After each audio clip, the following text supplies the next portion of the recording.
Le Soleil.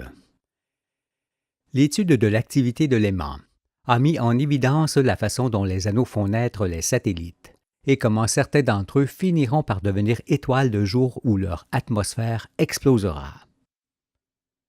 Il n'est pas difficile de comprendre qu'avant de briller, un astre doit se préparer à le faire, car il va de soi que l'étoile n'est point étoile.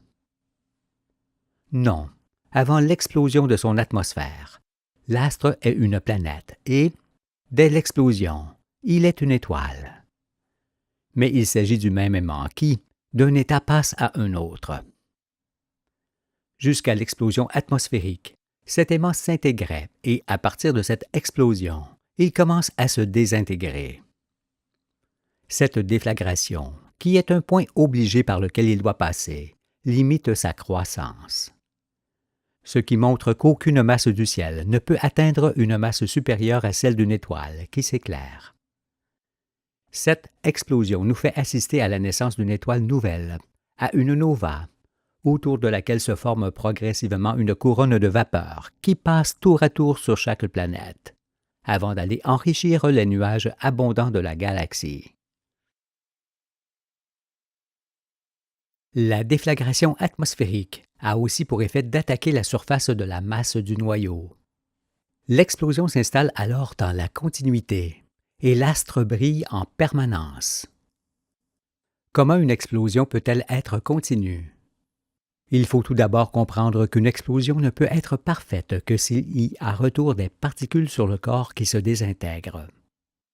Un corps peut fort bien exploser dans son volume, parce que la matière qui le forme assure elle-même le retour des particules pendant le bref instant où une portion explose.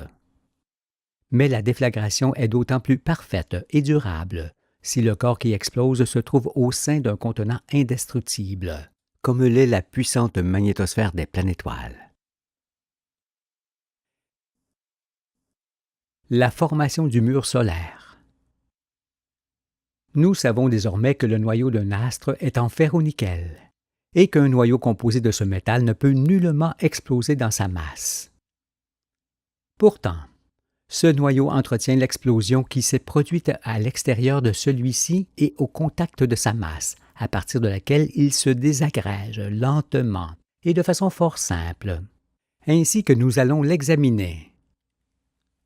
Pour saisir ce qui se produit, imaginons que les hommes existent côte à côte sur toute la surface du globe terrestre et qu'à un signal, tous dirigent un jet d'eau vers le ciel, au sommet duquel se trouve une boule en équilibre. Cela aurait pour effet de former un véritable mur de boules lorsque celle-ci aurait atteint une vitesse ascensionnelle nulle et un poids nul, pour avoir été arrêtée par la pression de la magnétosphère. Ce qui signifie que le mur de boules serait en apesanteur totale. Si l'on suppose maintenant que la pression magnétosphérique augmente rapidement, cela a pour effet de rapprocher d'autant le mur de boules du sol. On peut comparer le comportement de ces boules à celui d'une balle que l'on fait rebondir entre la main et le sol. Car, lorsqu'on descend la main plus près du sol, la balle accélère son mouvement ou, au contraire, le ralentit lorsqu'on recule la main. Eh bien, c'est exactement ce qui se produit tout autour du noyau de l'étoile, après l'explosion de l'atmosphère. Ceci est l'image d'un aimant qui passe de l'intégration à la désintégration de sa masse. Il s'agit d'une planète, telle le Soleil autrefois, qui se met soudainement à briller. Je rappelle que le Soleil était auparavant semblable aux planétoiles dont le noyau finira par se découvrir, en offrant ainsi une mer de métal en fusion portée à très haute température. Et c'est à cet instant que leur atmosphère sera prête à exploser. Nous avons vu que Neptune est certainement le plus près de ce phénomène, qui change une famille planétaire en famille stellaire. Durant cette longue explosion atmosphérique, il se produira la formation de ce fameux mur, qui est un globe, et que ces images expliquent en toute simplicité. L'explosion peut fort bien mettre 2 à 3 de nos jours pour se répartir uniformément autour du globe, tant les dimensions concernées sont grandes. Elle a donc le temps de souffler tout le métal, surtout que celui-ci n'est en fusion que sur peu de profondeur. Projetés du côté de l'espace, les atomes de ce métal façonnent immédiatement le mur à la distance permise par la magnétosphère. Ce mur est probablement semblable à une fine couche de métal qui englobe la masse.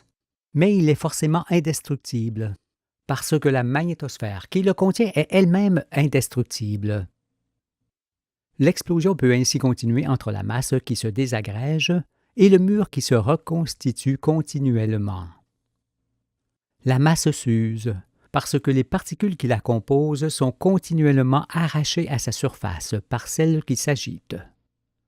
Le mur s'use également depuis l'extérieur de celui-ci, où la très haute température le change en gaz. Mais il se régénère continuellement de l'intérieur par les particules qui proviennent de la masse. Pour bien saisir ces mouvements et transformations, examinons d'abord la magnétosphère solaire. La magnétosphère solaire. Maintenant, nous savons que ce sont les planètes qui, par leur sollicitation et leur appétit, font ensemble fonctionner leur étoile. Il est donc certain que la puissance magnétosphérique du Soleil est égale à la puissance magnétosphérique de toutes ces planètes réunies. Ainsi que cela a été expliqué, les planètes consomment les anneaux du Soleil sur lesquels elles évoluent. De ce fait, elles tirent sur ses lignes de force et par conséquent sur sa magnétosphère qui descend sur lui d'autant. C'est pourquoi la magnétosphère du Soleil est égale à la somme des magnétosphères de ses planètes et de leurs satellites. Elle est si dense près de lui qu'on peut la voir en partie depuis la Terre lorsque le Soleil est occulté par la Lune. Il s'agit de cette fameuse couronne lumineuse qui entoure son disque.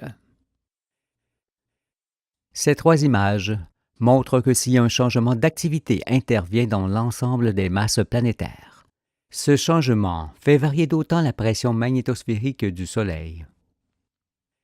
Ainsi, plus les masses planétaires, avec leurs satellites, augmentent en nombre, en taille et en activité, plus la magnétosphère solaire augmente sa pression et comprime son mur, comme on le voit. Inversement, si ces masses diminuaient, la pression magnétosphérique du Soleil diminuerait également en faisant reculer le mur 7 fois. Et cette diminution de la somme des masses qui activent le Soleil se produira chaque fois qu'une de ces planètes deviendra étoile. Cela signifie que l'activité et les dimensions du Soleil changent et changeront encore plus que ce qui est représenté. Outre ces variations de diamètre du mur, qui se font en fonction de la pression magnétosphérique du moment, ces trois figures illustrent également de quelle manière les atmosphères se compriment lors de la croissance des satellites. Il faut donc veiller à ne pas confondre le diamètre plus ou moins grand des atmosphères avec celui des masses des astres. Les masses sont approximativement les mêmes, leur différence de taille n'étant comparable qu'à celle qui existe entre les hommes. Cela signifie que le noyau du Soleil, qui est très jeune et pas encore usé, n'est nullement disproportionné par rapport au noyau de ces planètes. Il n'y a que l'activité électromagnétique qui varie considérablement, en donnant l'apparence d'énormes inégalités entre les astres. Cependant, il n'en est rien. La masse du Soleil n'est que légèrement supérieure à celle de Neptune, celle de Neptune à celle d'Uranus, celle d'Uranus à celle de Saturne, celle de Saturne à celle de Jupiter, et cette dernière à celle de la Terre. Il n'y a donc que peu d'écart entre le noyau terrestre et le noyau solaire. Nous avons vu que l'astre naît tout petit d'un anneau et qu'il se développe par sa surface sur laquelle se soudent les particules qui constituent cet anneau.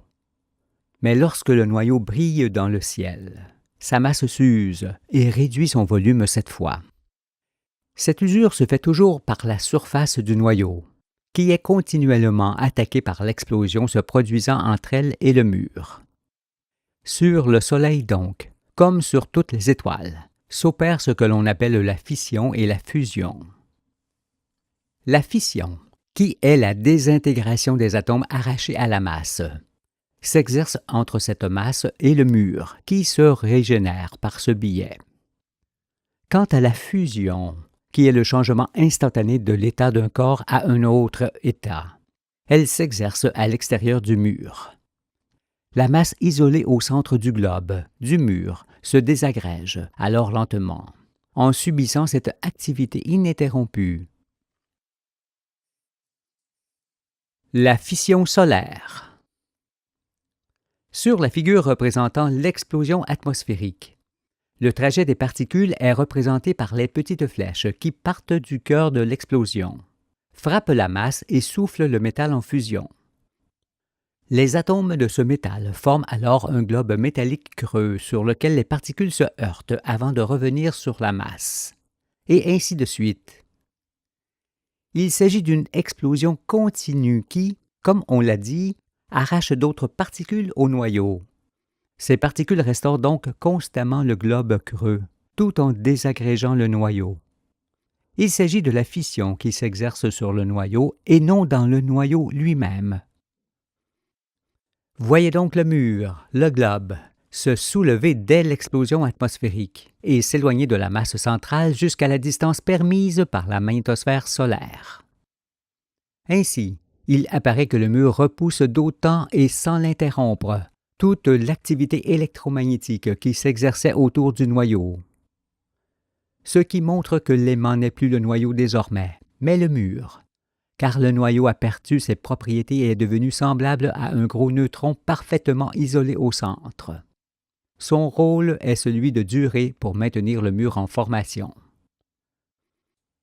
Observons alors de plus près ce qui se passe à l'intérieur de ce globe, au centre duquel règne le noyau métallique. L'explosion atmosphérique engendre le mur assurément, mais aussi un trou dans l'essence de l'univers.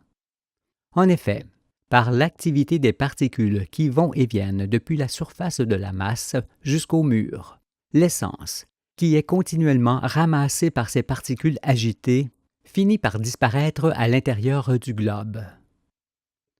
On peut comparer cela à une boule de neige lancée horizontalement, qui ramasserait la neige qui tombe. Ce phénomène a également été constaté par les scientifiques. En effet, lorsqu'ils accélèrent des particules dans un accélérateur qu'ils ont conçu à cet effet, ils remarquent que celles-ci grandissent démesurément.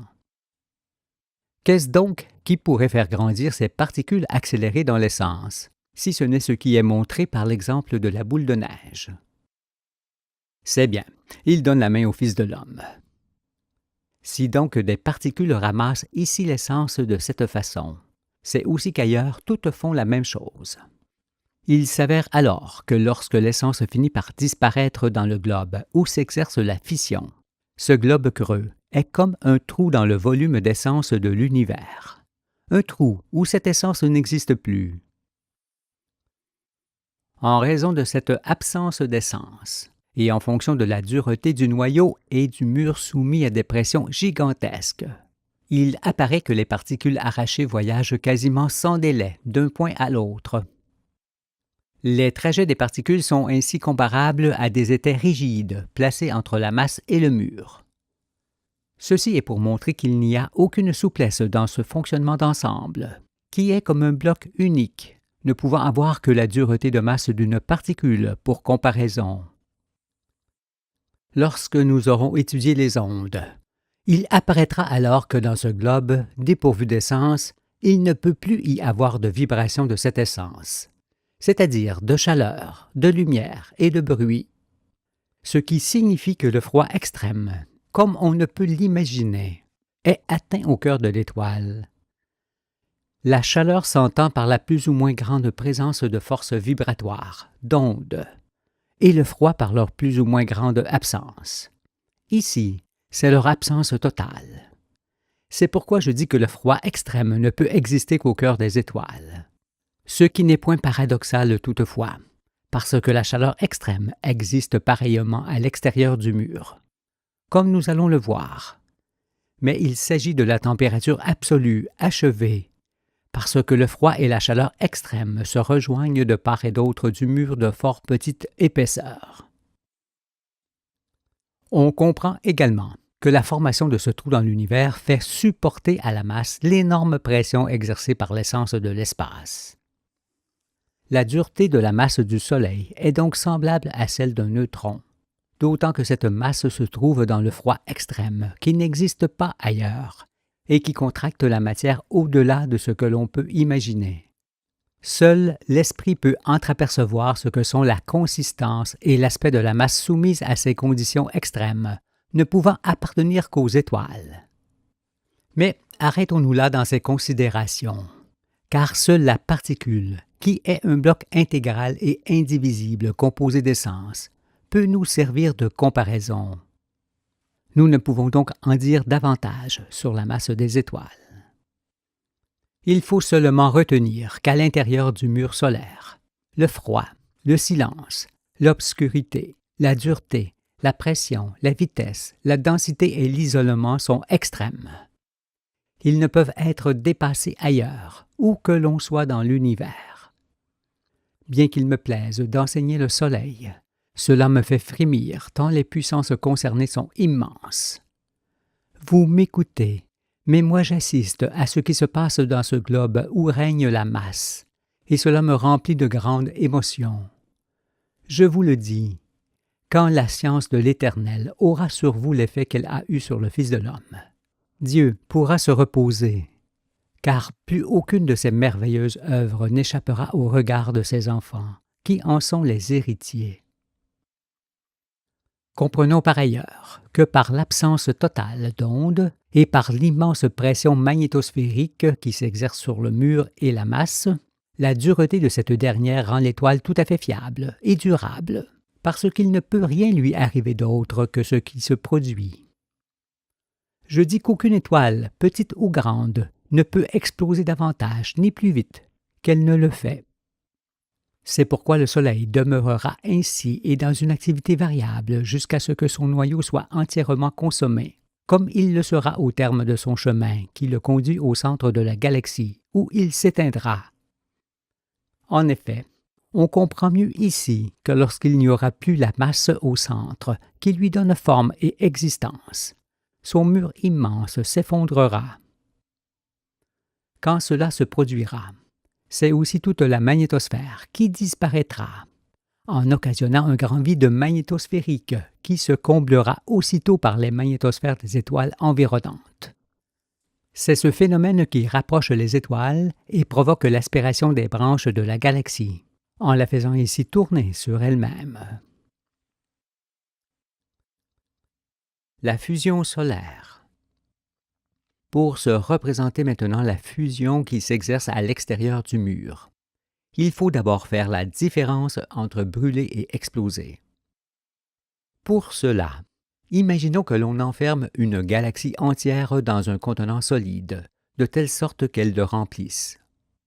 Eh bien, cela aurait pour effet de la faire exploser aussitôt. Cette explosion se produirait parce qu'une étoile souffle et que par ce souffle, qui s'appuierait sur la paroi du contenant solide, elle se reculerait vivement en engendrant la collision en chaîne de tous les astres, ce qui provoquerait forcément une déflagration, comme celle qui se produit lorsque les protons d'un gaz brûlent en étant contenus. Une galaxie faite d'étoiles qui brûlent est un feu semblable. Cela signifie qu'un gaz ne peut exploser que s'il est contenu, sinon il brûle seulement. Voilà la différence. Puisque ce sont les planètes avec leurs satellites qui actionnent ensemble les étoiles, on est obligé d'en conclure également que la chaleur externe du Soleil est pour le moins égale à la somme de la chaleur de ses astres. Il s'agit évidemment d'une température fort élevée qui crée la fusion cette fois. Ici, sur le Soleil, à l'extérieur du mur, où s'exerce désormais l'activité électromagnétique qui isole la masse au centre. La chaleur et la pression sont tellement fortes qu'elles changent instantanément le mur en gaz, au fur et à mesure qu'il se régénère.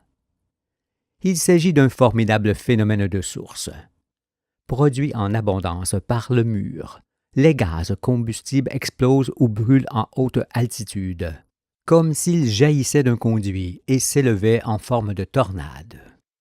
C'est ce qui engendre les magnifiques protubérances que nous pouvons observer depuis la Terre. Ainsi, sur le Soleil, la fusion n'est pas plus séparable de la fission que ne l'est le jour de la nuit sur Terre. Car sans fission en premier, il ne peut y avoir de fusion durable ensuite. Mais il s'agit là de l'électromagnétisme poussé à son extrême activité, et qui n'a nullement besoin de matière dite radioactive pour provoquer la brillance des étoiles. Aussi, pour ne point nous perdre, n'essayons pas de mesurer ces phénomènes de température et de pression extrêmes que seule la puissance des astres peut atteindre. Il est du ressort du Créateur de faire exister le Soleil par sa science, celui de l'homme étant seulement de le comprendre et de jouir de ses bienfaits. Abstenons-nous alors de toute mesure et contemplons maintenant notre astre du jour dans toute sa splendeur. Voici notre étoile dans toutes ses parties actives. On observe le noyau entouré de la zone de fission, délimité par le mur, à l'extérieur duquel se produit la fusion et ses effets. Le mur est porté à des températures et à des pressions telles qu'il se change instantanément et continuellement en gaz. Et ce sont ces gaz, fortement compressés par la magnétosphère, qui forment les gigantesques tornades que l'on a évoquées et qui occasionnent des protubérances. Ces explosions continuelles sont également les points brillants, tels des éclairs, que l'on observe sur le fond plus sombre de son disque. Si donc, nous observons le Soleil sans passer au préalable par le processus qui nous a conduits jusqu'à lui, nous pouvons croire, à cause de ses protubérances, qu'il est entouré de boucles semblables à de petites lignes de force. Mais le Soleil n'a d'autre boucle que celle formée par ces lignes de force que tout astre actif possède, et ne pouvant se trouver qu'à cheval entre deux hémisphères. Celui qui émet les lignes de force, le nord, et celui qui les reçoit, le sud. Ces protubérances ne sont donc nullement des boucles électromagnétiques, mais de gigantesques projections de gaz en feu, dues aux incessantes explosions d'hydrogène fortement comprimées et issues du mur porté à très haute température. Ces gaz tourbillonnants s'élèvent parfois très haut et reviennent en décrivant des boucles, parce que la puissante magnétosphère solaire les rabat aussitôt. Par la suite, nous verrons que l'activité du Soleil est variable, notamment tous les 11 ans. Ces changements d'activité provoquent de grandes protubérances, ainsi que les aurores boréales qui sont produites par l'accroissement d'essence émise par le Soleil, ainsi que par l'augmentation de puissance des lignes de force solaires, arrivant simultanément sur les deux pôles terrestres. Autre dimension du Soleil. Bien que cela puisse vous troubler, sachez que le disque du Soleil nous apparaît beaucoup plus grand qu'il ne l'est en réalité. Je dis que le Soleil est nettement plus petit qu'on ne le voit, car, en raison de son puissant rayonnement, tout ce que l'on observe de lui est très amplifié. Il est connu que lorsqu'un corps est une source lumineuse ou fortement éclairée, il paraît plus grand qu'il ne l'est. Ici, c'est semblable, parce que nous parlons de la plus grande source lumineuse qui puisse exister. Il est donc évident et certain que les dimensions solaires, comme le disque, les protubérances, les taches noires ou les explosions, sont très inférieures à ce qu'elles nous apparaissent depuis la Terre. Nous verrons prochainement que la grande atmosphère en feu du Soleil est continuellement brassée par l'anneau de l'étoile de laquelle il descend, et que c'est ce phénomène qui donne à cette atmosphère l'apparence d'être vrillée. Cet anneau de l'étoile mère du Soleil forme également les gouffres sombres, les taches noires, qui barrent son disque, comme l'anneau du Soleil forme la tache ovale de Jupiter. Pensons également que notre astre du jour est comme une source qui rend l'essence à l'espace où elle fut prise pour le former. Il convient aussi de remarquer que l'essence n'est pas directement restituée par le mur solaire, mais par les gaz qui explosent et brûlent. L'essence forme les particules, et seules les particules peuvent, en se désintégrant, restituer l'essence à l'extérieur du mur. L'intégration forme les particules et ces dernières les astres, et la désintégration désagrège l'astre qui redevient particule. Et ce sont les particules qui rendent l'essence en brûlant. Cela signifie que l'étoile rend l'essence à l'espace par l'intermédiaire des particules, et non directement. Dorénavant, nous savons que l'activité électromagnétique concerne la magnétosphère, les lignes de force, les anneaux et les masses que ces anneaux produisent. Or, pour qu'elle puisse demeurer autour de la masse lors de l'événement stellaire, il faut évidemment que cette activité se trouve à l'extérieur de cette masse et non à l'intérieur de celle-ci. Car il est certain que si l'électricité passait dans la masse des conducteurs, le Soleil ne pourrait être démontré. Mais puisqu'il est démontré, il confirme, lui aussi, l'authenticité de tout ce que j'enseigne sur l'activité électromagnétique, qui sert à intégrer et à désintégrer les masses pour qu'il y ait renouvellement perpétuel. Ainsi, l'éternité, qui est la perfection des perfections, apparaît clairement à tous. Sur le Soleil, la dépense quotidienne de matière est considérable. Et s'il n'y avait que l'usure de sa masse pour la compenser, notre étoile disparaîtrait bien vite. Certes, cette masse s'use, mais en petite quantité et fort lentement. En effet, l'activité électromagnétique apporte à l'extérieur du mur quasiment toute la matière qui est consommée par la fusion de ce dernier.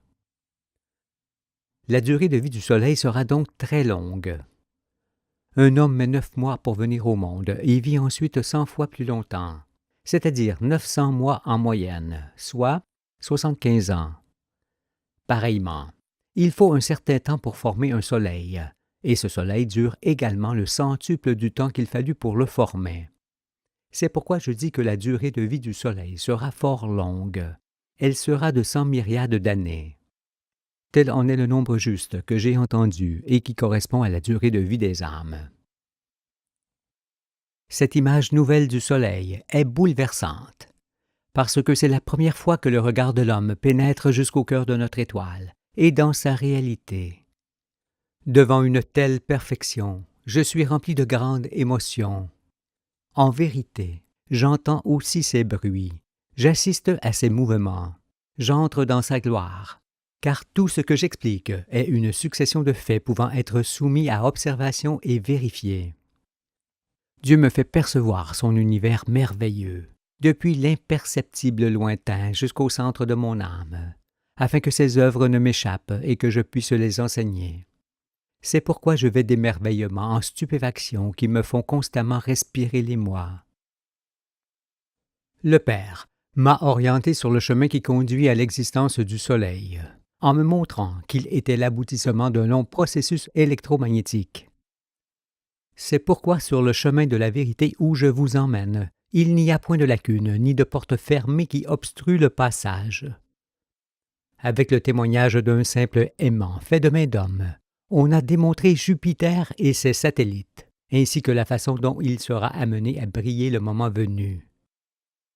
Nous savons alors en toute certitude que le Soleil était autrefois comme lui. Mais vouloir expliquer le Soleil à partir de ce que l'on observait de lui était une entreprise vouée à l'échec. Toutefois, sachez que c'est en voyant ce qui n'avait jamais été montré et en entendant ce qui n'avait jamais été raconté que les grands, les intelligents et leurs prêtres s'emploieront à vouloir anéantir ce que je dis. Mais à vous les humbles, qui donnez comme moi valeur de vie aux astres, je vous demande ceci. Comment ceux qui ignorent parfaitement l'activité électromagnétique universelle pourraient-ils connaître le Soleil? La famille solaire leur étant étrangère, ils ne peuvent pas savoir que les étoiles existent grâce à leurs astres, qui les obligent à briller pour éclairer chacune leur monde. À partir de quoi les galaxies dans leur mouvement, leur renouvellement et leur raison d'être ne peuvent que leur échapper. Et l'homme, pour qui tout existe, reste un mystère à leurs yeux. Cependant, ne vous y trompez pas, il faut 2 mois pour lire le livre de vie. 2 années pour ouvrir les yeux, 2 siècles pour en mesurer les bienfaits, et 2000 ans pour qu'il aille de soi en chacun. Il est d'un long effet,